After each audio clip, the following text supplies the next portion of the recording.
बिस्मिल्लाहिर्रहमानिर्रहीम। अस्सलाम वालेकुम प्यारे बच्चों, कैसे हैं आप? यकीनन ठीक होंगे, तंदुरुस्त होंगे। आप सब वाकिफ़ हैं, इस वक्त हम पढ़ते हैं उर्दू जमात अव्वल और हमारा सबक है सबक नंबर 4 दरसी किताब का, जिसको हमने आज तीसरे हिस्से में मुकम्मल करना है, मैं और मेरा ख़ानदान।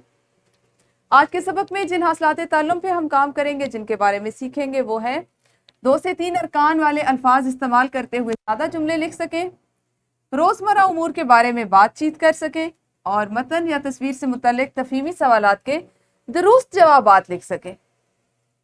सबक का इस्लामी नुक्ता नज़र। आदमी के गुनाहगार होने के लिए यही बात काफ़ी है कि जिन लोगों पर खर्च करना उसकी जिम्मेदारी है, यानी अहलो अयाल वगैरह, ये उनका ख्याल ना रखे। ये फरमाने रसूल सल्लल्लाहु अलैहि वसल्लम है और ये झूठे के लिए या गुनाहगार होने के लिए ये बात कही गई है। ठीक है जी, हम करेंगे दोहराई।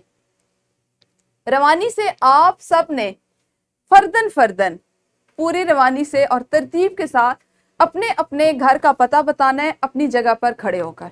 ठीक है जी, तो वीडियो को रोककर बताइए। आप सब ने अपने अपने घर का पता बताया, शाबाश।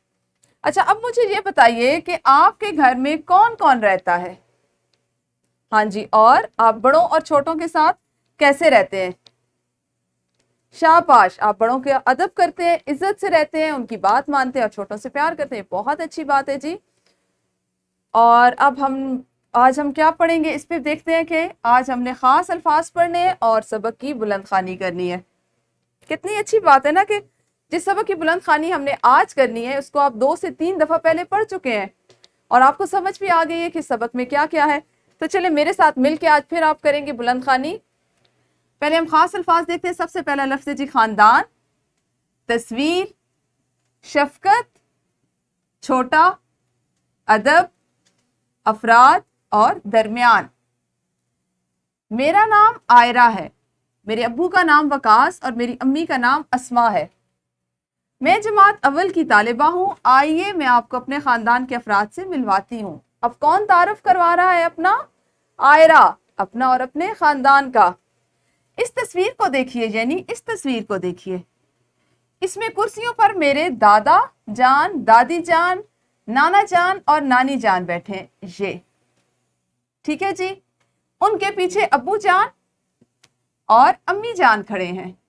मैं नाना जान और नानी जान के दरमियान में खड़ी हूँ, यानी ये आयरा है।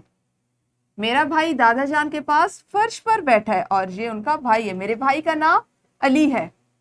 मेरा भाई मुझसे 2 साल छोटा है, यानी आयरा से 2 साल छोटा है। मेरे सब घर वाले बहुत अच्छे हैं।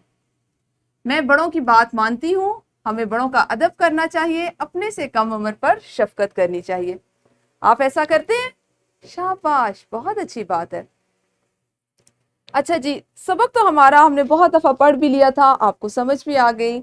और ये तकरीबन हर घर के हर बच्चे की यही कहानी है कि उसके घर में कौन कौन रहता है और वो किस तरह से रहते हैं। हम इस पे करेंगे एक छोटी सी सरगर्मी। अपने घर के अफराद के नाम आपने जल्दी से कॉपी पर तहरीर करने हैं, ठीक है, कि आपके घर में कौन कौन रहता है। ठीक है, तो वीडियो को रोककर सरगर्मी कीजिए। हाँ जी, आप सबने लिखे कि आपके घर में कौन कौन रहते हैं, कितने अफराद रहते हैं। शाबाश। ग्रोही सरगर्मी देखते हैं। 5-5 के ग्रोहों में तकसीम हो। जल्दी से हर ग्रोह अपने रोजमर्रा के अमूर के बारे में दूसरों को बताए। कि बताना आपने ये कि आप यहाँ से घर जाकर क्या करते हैं, कौन से ऐसे खास काम है जो आप बिला नागा करते हैं, रोजाना की बुनियाद पर करते हैं। और आप सब जानते हैं कि हम सरगर्मियाँ किस तरह से करते हैं। जब आपको आपकी टीचर हिदायत दे देती है तो उसके बाद आपने वीडियो रोकनी है और फिर इस सरगर्मी को करना है। इन ग्रोही सरगर्मी के बाद मश्क, और मश्क में शामिल है सवाल नंबर 1 मतन से मुताल्लिक है, जिसमें आपको जो सवालात दिए गए उनके आपने ज़बानी जवाबात देने हैं। और सवाल नंबर 2 दुरुस्त जवाब पर आपने टिक का निशान लगाना है। दादा और नाना के पीछे खड़े हैं अम्मी अबू या अली और आयरा, तो ये वाला जवाब दुरुस्त है, आपने इस पे ये निशान लगाना है। फिर हमारे पास है जी सवाल नंबर 3। कुछ मुआवन अल्फाज आपको दिए गए, इनकी मदद से आपने खाली जगह को पुर करना है। जैसे ये सबक आपको, ये तारुफी सबक आपको किसने सुनाया? आयरा ने। तो आप लिखेंगे मेरा नाम आयरा है। इसी तरह बाकी को मुकम्मल कर लेंगे। और चौथा सवाल होगा सबक के मुताबिक इन सवालात के मुख्तसर जवाबात लिखिए, लेकिन आपने जवाब मुकम्मल फिक्रे में लिखना है, मुकम्मल जुमले की सूरत में। ابو کی امی کو کیا کہتے ہیں؟ ابو کی امی کو دادی جان کہتے ہیں. اس طرح جواب لکھنے. ٹھیک ہے.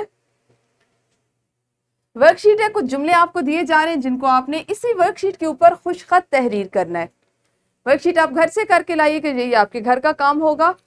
اور یوں ہمارا یہ سبق ہوا مکمل. کل ملیں گے اس سبق کے اگلے حصے کے ساتھ. اپنا بہت خیال رکھیے. اللہ حافظ.